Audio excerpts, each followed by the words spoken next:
Amanda Smith.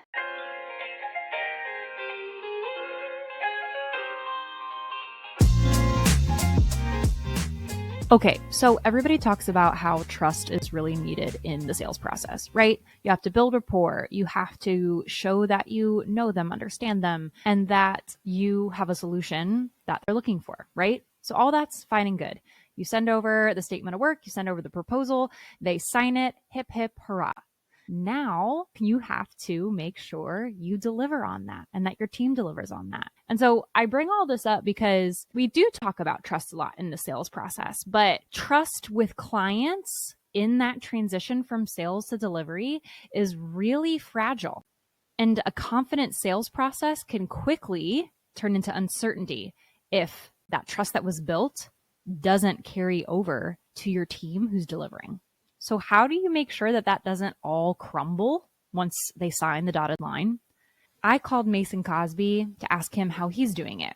Because as CEO and founder of Scrappy ABM, he focuses on making every team member visible, keeping communication steady, and following through on promises so clients feel supported from day one. So I asked him, what's the first step in building trust when new clients are just getting started?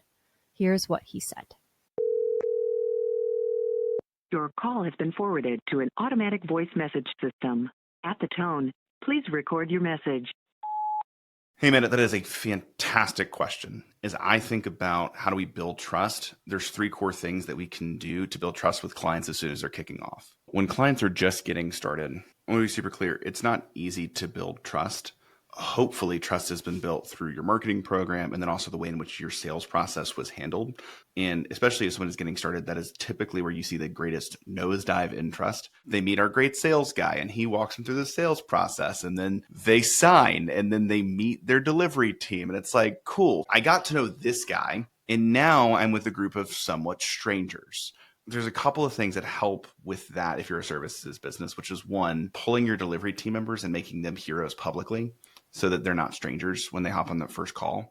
And then the other thing is frequent, constant communication. The more often we're talking and driving things forward and setting and then meeting expectations, the more trust we build in our sales process. Do you tell somebody, hey, I'll have this proposal to you before end of day Friday, and you say that on like a Tuesday and you know good and well, you'll be able to get it to a midday Thursday. And what you've done is created a day and a half of buffer in the event that crazy things happen that you can't get it to them. And then by setting and meeting expectations constantly, you build a lot of trust because essentially you're just the kind of person that does what you say you're going to do. I want to be super clear. It's hard because if you manage a lot of clients, then you've got to figure out how to add daily comms to a lot of clients.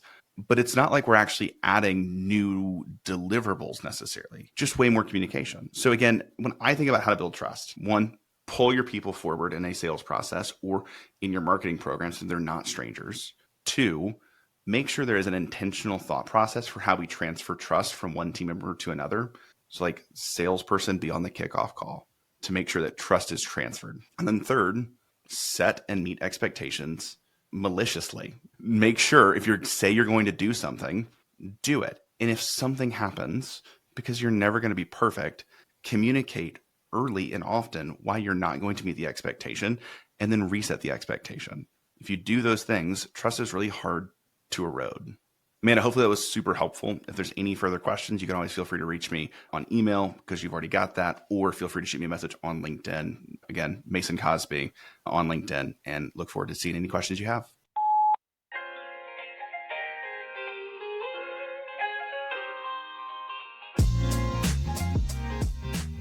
Thank you for listening.